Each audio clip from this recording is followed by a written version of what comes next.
Hello and welcome back to the podcast. In today's episode, we're going to be talking about unique selling mechanisms and why your business needs one.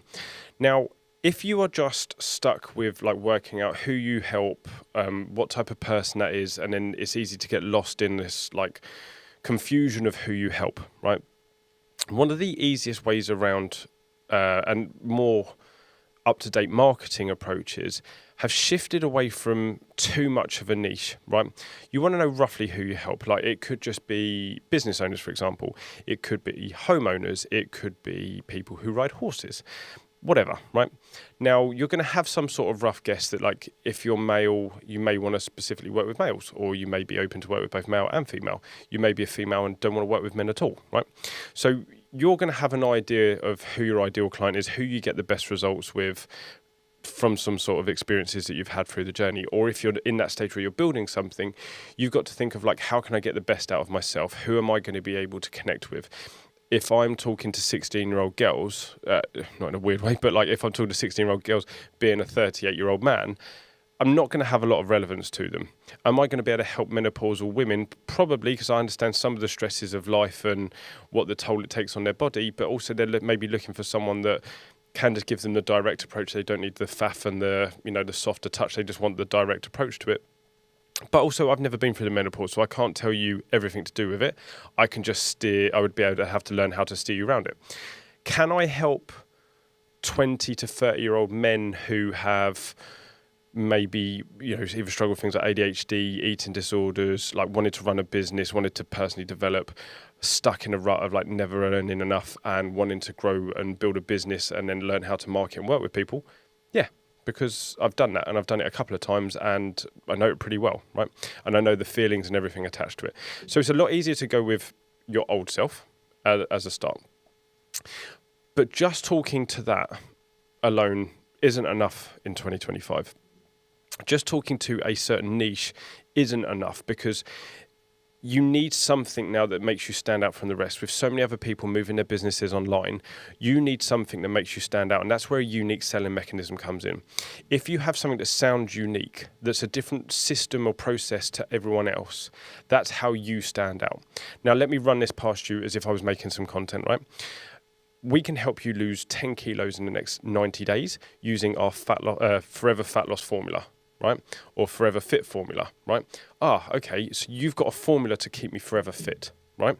Now, obviously, you wouldn't want a forever fat loss formula because you wouldn't want to lose fat every day, but you get what I mean, right? We've got a forever fit formula that allows me to know that you've got a process and you've helped people through it to get me a result, right? This is going to help me stay fit forever. I want to get away from feeling like crap. I want to get away from the emotional eating. I want something that's going to help me feel fit forever. Whereas if you just say, we put you through our program where we're going to help you, everyone's got a program. Everyone's got the same thing. So how are you different from everyone else? And this is where, when you can package things differently, and this is where marketers come in, and especially for any of you guys that are creative and maybe more like me and have ADHD, where you can think and you love the challenges that face, people with marketing, is having that unique angle is the bit that separates you from the rest. If you work with generic fat loss people and you haven't got something that makes you stand out, well, then how are you going to stand out? So if you haven't got a unique selling mechanism, what you need to be thinking of here is, what are you trying to give the person? What's the goal that they have? What's the vision that they have for themselves? And what do they need in place? And what will make you sound like an authority? You don't want to say something like, you wouldn't want to word this, and I know you wouldn't, but the potential weight loss guide, right? It basically doesn't give you a guarantee, right?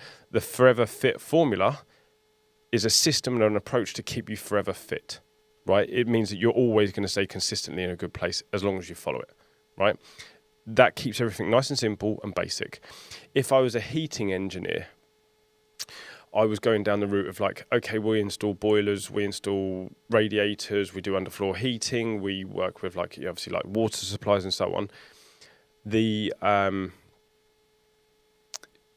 could be the warm home solution, right? We use our comfy home solution, right? Which means that you can be in the comfort of your own home. It always runs and supports you so that you can enjoy what's important in life. Something like that, right? That's just me just randomly coming up with something off the top of my head, right? But you can see how much better that is than we install boilers. Yes, sure, if you install boilers, great, that's a direct bit of information. But if you've got a selling system behind it, a unique selling mechanism, that is what pulls people in. You've got things like Peloton that do it with their obviously community on the bike. You've got so many other businesses like like Nike, just do it. It's almost like that, just go and perform. That's their slogan. But the whole point is their selling mechanism will be something to actually pull you in, to be like the athlete, to be the one that's like the cheerleader cheering you on. I don't have the specific information right here, right now, and I probably should have got it. But what I want you to think of is like, there is big brands nowadays that instead of focusing on a niche, it's a unique mechanism to get you somewhere. And if it's unique, it's uniquely yours, which then makes you interesting and stand out compared to everyone else who's just doing the same thing with the same program. So if you are thinking about like not necessarily rebranding, but obviously like improving your business, like unique selling mechanisms are the way forward. You can use stuff like ChatGPT here to give it all of the information about your ideal client, who you work with, what's the result you give, and then give me some names around it. It will spitball some names off, and then you can pick from that what you think's interesting, what would work. However, obviously the whole point of this is that like you use that as a tool to get you closer to it, and then you add your spin onto it. That's how you make sure that you stay connected with your business. Otherwise, it's so easy to go down the rabbit hole of just using ChatGPT for everything, and then you go, yeah, it's helped me, but it doesn't feel like my business. And a lot of people want it to make sure that it feels right, so that then they can say it often. And this is a big thing that I see with content, where people just like spitball it off on ChatGPT, and then they don't feel connected to their content. But that's a completely different conversation we're going to have. So hopefully that helps you with seeing that like you can have a niche, but if you don't want to just be niche focused, you actually want to be like process focused and like results focused. Having a unique selling mechanism is the way that you can take them from just focusing on a niche and who you help to this is the result and this is the system that we've got for people like you. It sounds reassuring, it sounds confident, it sounds like you've got a process and a system and you've been through the weeds and actually like found a way that works. But it also shows you off as someone who's thinking outside the box compared to everyone else. And especially in 2025, where marketing is so important to make sure that you have a clear message and you stand out. Can your business carry on without it? And that's my lesson to give you today on the podcast. I hope you enjoyed this. Smash the follow button if you want to see more of this. Share it with a friend if you found anything interesting and useful and you want to know more about unique selling mechanisms, you need help to do that. You can obviously drop me a message. But I hope you have a good day and thank you for listening.